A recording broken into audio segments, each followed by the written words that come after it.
Emily here. Welcome to my channel. And today is a double upload day. So that means you get 2 videos at 7 a.m. so you can binge watch while you're getting ready for the day or making breakfast or whatever, taking care of your dog, whatever you want to do. But today we have a special sort of video. So as you saw earlier, I went to Cassidy's house this weekend, and we made a video about, she was quizzing me about Lyme disease, and I was supposed to make a video quizzing her about cerebral palsy, but I switched bags so many times that I forgot the paper. So we're going to make the video now. I'm going to read the questions. She's going to send me her answers. I'm going to put it all together in a video, upload it, and then you people will see it. So let's get started. Because I'm going to do each individual question because I have to text her the videos. And so it's going to be quite a challenge. But we'll get it started. Question number 1. What type of CP do I have? Question number 2.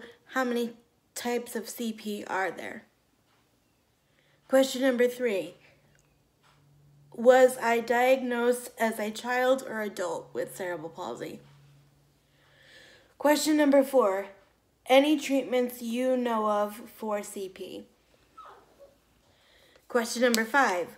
What treatments do I do for my CP? Question number 6. Is CP contagious? Question number 7.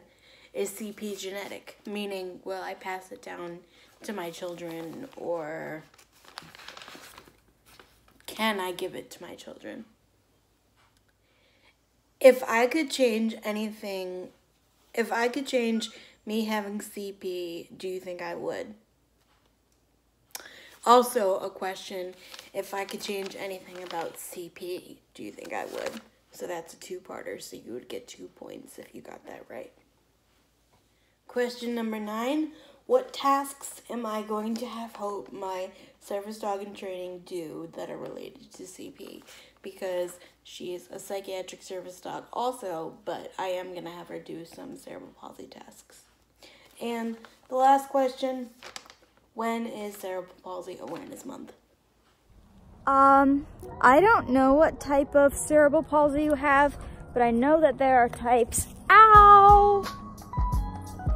Playing with Sonoma outside. I know that there is one where it only affects one side of your body, and I know you don't have that. I know you're stronger and like better on your left side just because you're left-sided, and just like others are right-sided, and that's normal. So you're weaker on your right side, but I know that it doesn't just affect the right side of your body. So I'd say it's not that kind, and I think that's called like dia something, because like die meaning one side. So it's not that, but I mean, I don't know if it has the name spastic in it, but if all that might be spastic something cerebral palsy. I don't know what type of cerebral palsy you have, but I know that there are types. Ow! Playing with Sonoma outside. I know that there is one where it only affects one side of your body, and I know you don't have that. I know you're stronger and like better on your left side just because you're left-sided, and just like others are right-sided, and that's normal. So you're weaker on your right side, but I know that it doesn't just affect the right side of your body.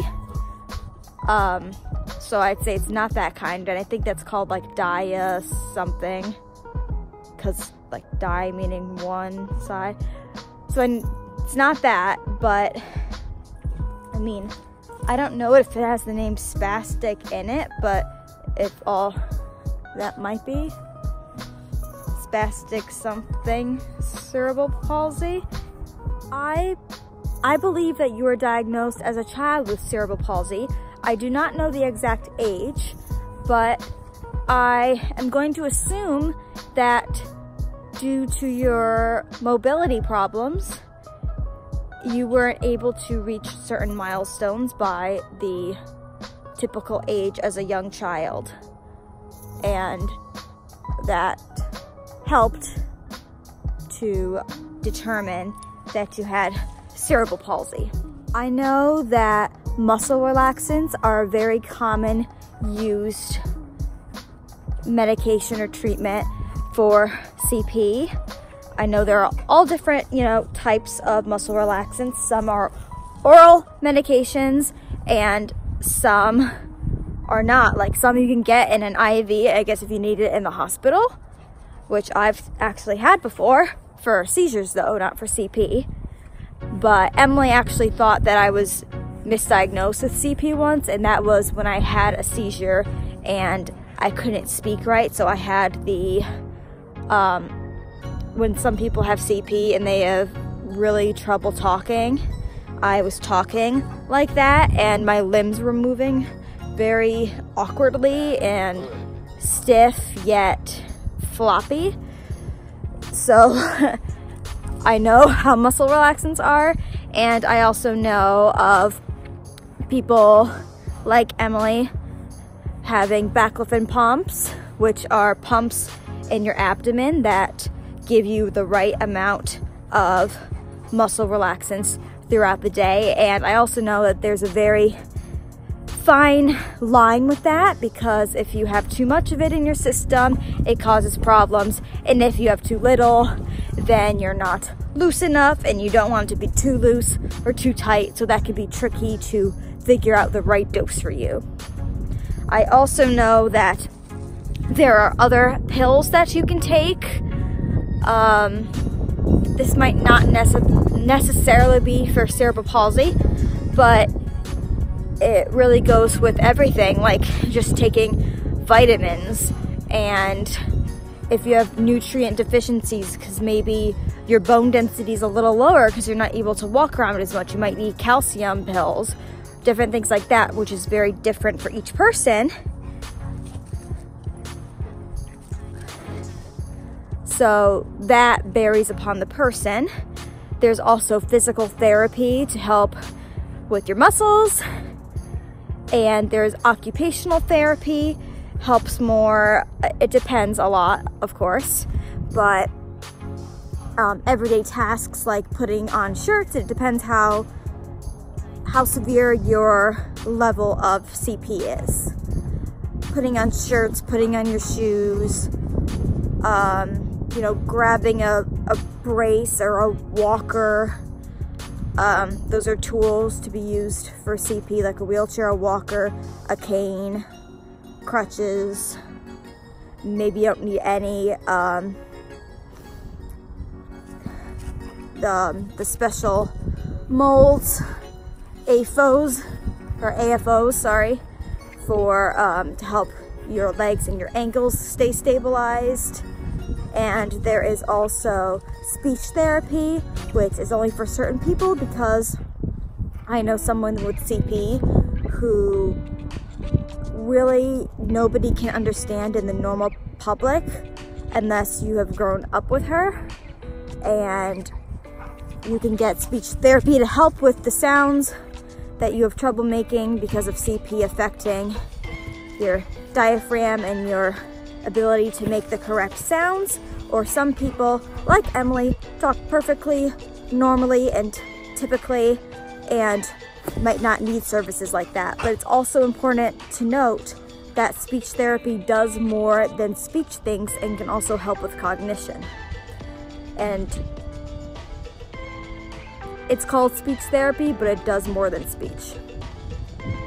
So those are the main therapies that I am aware of.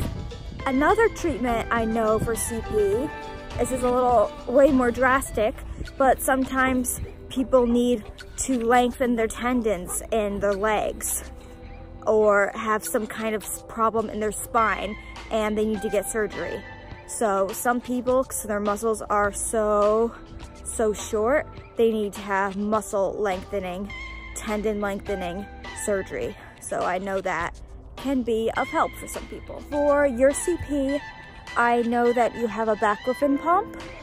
I don't know if you take any other antispasmodic medications that are,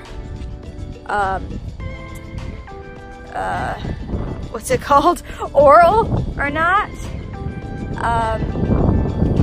And I know of other things that you take, but I know some are not related to CP. I know you do physical therapy and that you've done OT. I don't know if you have done speech. I know you take vitamin D. I'm not sure if that is related to, or vitamin D, or was it calcium, or was it both? Oh boy.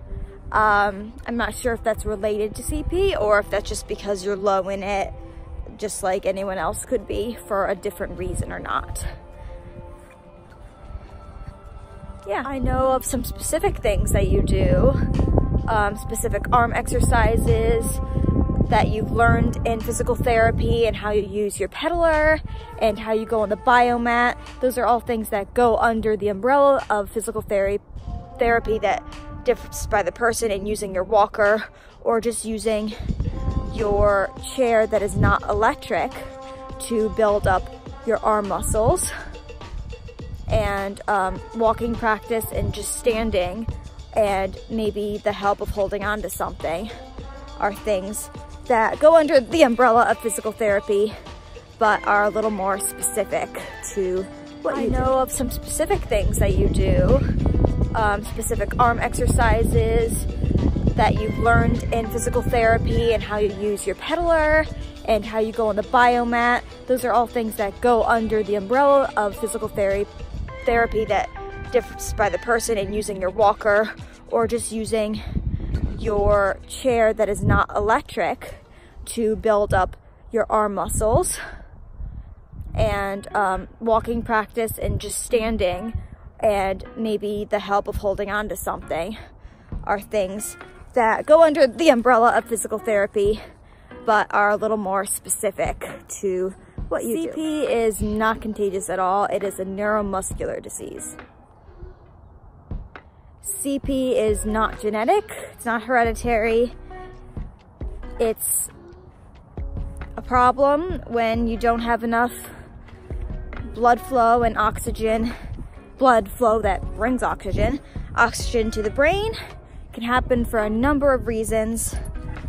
During birth, having a problem when you're being born, but it is not something that you can pass down.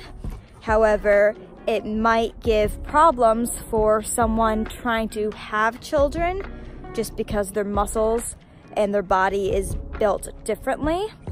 So it might be more challenging, but it doesn't mean that someone can't have a child, and it doesn't mean that you're going to give that to your child, because that's not how it works. I honestly do not think that you would change the ability to say, tomorrow I'm not gonna have CP and not have CP for the rest of your life. I know there are many things that you struggle with that you wish you were able to do by yourself. I know that. And that's very challenging, but you have learned many ways to get around that. And when you need to ask for help, you need to ask for help. And you know that there are things that you need help with. And then you know all the things that you don't need help with, and you have adapted to be able to do it a different way. The reason I don't think that you would want to get rid of it is because it has taught you so many life lessons. If you didn't have a disability, you wouldn't know about, probably wouldn't understand how important it is to not be in the handicap spots. And maybe you'd be like, hey, it's only 5 minutes, when you don't have a handicap sticker. Or how important it is to have a ramp to somewhere, to a doctor's appointment, because you just walk up the stairs. Maybe you probably wouldn't have as much sympathy for other people that have disabilities, because you wouldn't understand what other people are going through, because you haven't lived that.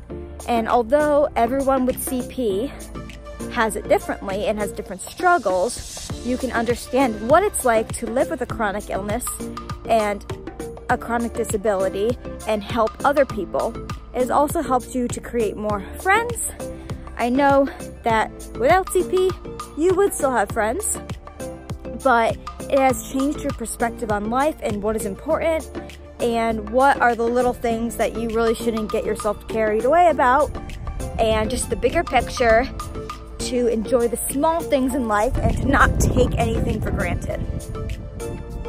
A task that is directly related to CP that you would love hope to do for you in the future would to be retrieve items, whether you dropped it or the remote just happens to be sitting too far from you and you don't want to have to get out of your chair or maneuver, or something's in the way. You would love for her to be able to get and retrieve items for you. I also know that you have a medicine bag, and this kind of goes along with retrieving items because you can retrieve a whole bunch of items, but maybe your medicine bag is over there when it's not usually over there, and you made a mistake and you're like, darn it, I need that medication, or I need that water bottle, and it's you dropped it on the floor and you can't reach it. So it would be really great, especially because we know medication is so important, for her to be able to get items for you. It's hard because you're in your wheelchair, and it's even harder because you're short, that your arms are naturally shorter. So to reach down to the ground to grab things is harder and more awkward. And it would be really great for Hope to be able to do that for you. Deep pressure therapy, this can kind of go both ways with what you said, but it can help relax your muscles and help you feel relaxed. So to create some tension off of your muscles. So that is another great thing that would be, sorry, it's hard for me to speak sometimes because I have a disability of my own. I have chronic Lyme disease and it's in my brain, and it's hard for me to put words and thoughts together a lot of the time, so bear with me please. Gosh, I'm showing real life here because I forgot what I was saying and I don't know what I'm talking about. It would, Sonoma, I'm sorry. I'm gonna have to look back on what I just said. I was saying that deep pressure therapy would not only be a relaxing thing for your mind, it can, when your mind is relaxed, your muscles also relax, so that would help and be a great thing for Hope to do for you. Okay, so I just sent her a text message of all those tiny little clips. Sorry it was all choppy, but that's the way we roll around here. I'm just, you know, a girl with a camera who tries to document some part of her life. So, I'm now going to, I sent her the 10 questions. Now before you see me, you're going to see her answers. And now I am going to see the answers that I put. So, here's my paper.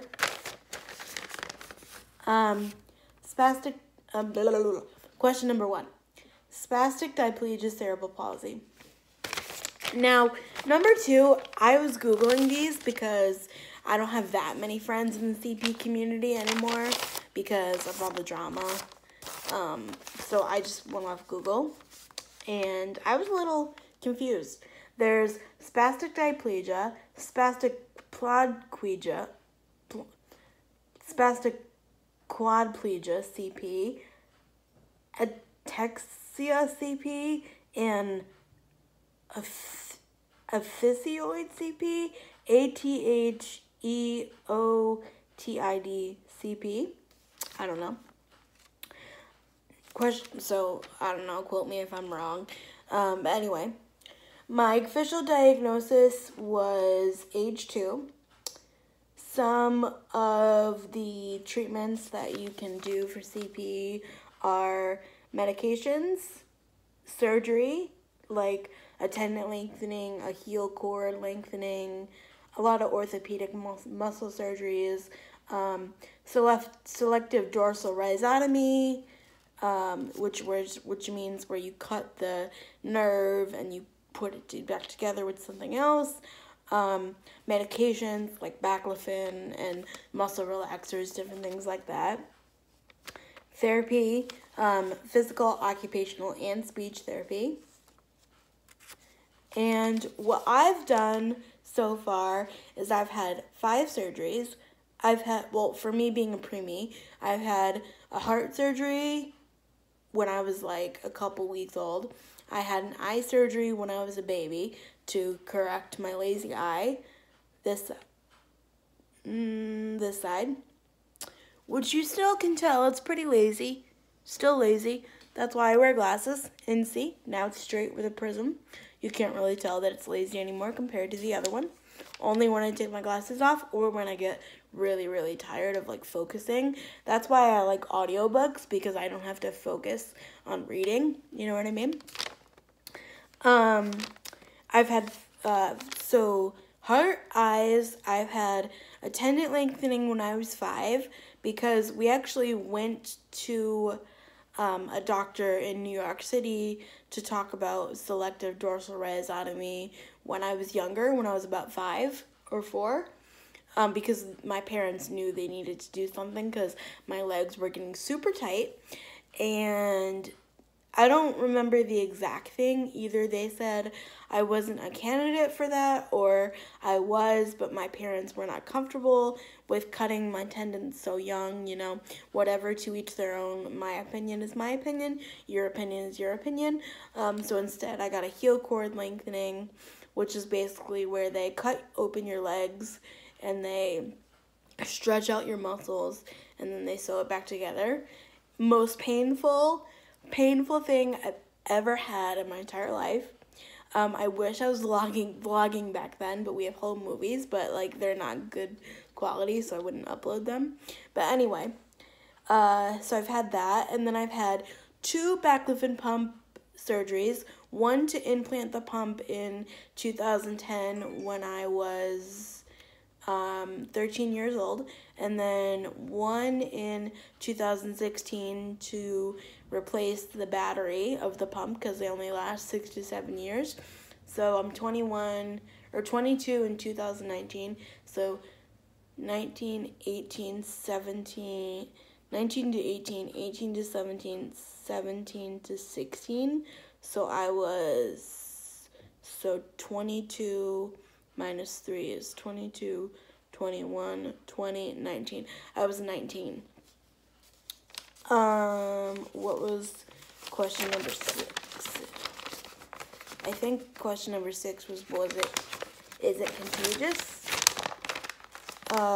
Question number 6, is CP contagious? No. Question number 7, is CP genetic? No. So, dear future husband or whoever's watching this and could possibly be a future person, you never know what God is going to do for you. No, it is not genetic. I will not pass it down to my children because it resulted in a brain injury that I had when I was born. So, no, I will not pass it down to any children. Question number 8 is, if I could change anything about me having CP, do you think I would? And I don't know what her answer is yet, but I said no, because I don't really know what I'm missing out on. I mean, yes, as I'm getting older, there's things that I know that I'm completely missing out on, but I don't know a life that's any different than this one. Like, it's not like I was 15 years old and I was completely normal and then I got sick. I've been this way for forever. But the one thing, sorry, I'm like getting over a cold or something, or allergies, I don't know. But the one thing I would change about CP per se is I would take a little bit of the chronic neuromuscular pain away, because it's gotten real bad as I've gotten older, and it's very annoying. And Number 9, what tasks am I going to have Hope do as a service dog for cerebral palsy? I'm going to have her do item retrievals. Like if I dropped this can of treats, I'm going to have her pick it up. Or my backpack, or my keys, or my makeup bag, or just anything that she can get her mouth around, I'm going to have her pick up. Obviously, that's safe and within reason, but that's what I'm going to do. And when is Cerebral Palsy Awareness Month? It is March. And I didn't do a single thing this March for Cerebral Palsy Awareness Month because I personally have the viewpoint now that every day of my life is CP Awareness Month or CP Awareness Day / month, every month of my life. And if you watch my videos on a consistent basis, I talk a lot about CP, I talk a lot about service dogs, I talk a lot about how Hope helps me with psychiatric stuff and CP stuff, or she's going to. She does some psych stuff now, but we really, over this next year, are going to hone in on the item retrieval and the CP related aspect of it. But I feel like if you watch my videos every day, or if you follow me on my social media, which is Instagram, then you know that literally every day of my life is CP Awareness Month. And that's what I kind of disagree with the community. Like, they're like, oh my god, CP Awareness Month, like, let's get everything green. Like, no, like, every day should be Awareness Day. Like, every day for everything should be Awareness Day because it's a part of my life. Every day. When I wake up at 6 a.m., I have to do things in order to get out of bed. I have to do stretches. I have to, wake up this tired body. I have to, do things like work out with my pedal machine. I have to do therapies and everything, So, yeah, that's it. So, thank you so much for watching my video. I cannot wait to see Cassidy's responses and see how many points she got. So, there's 10 questions, so I want you guys, as the viewer, to count how she got the most right. And it's interesting because we've been friends for 2 years, and so she's had like 2 years to know about CP. And we also have another mutual friend, Meg, who has CP, but a different type than I do. So she might know a little bit more about CP than I think, but we'll see. We'll see. Okay, guys, thank you so much for watching, and I'll see you next time. Bye!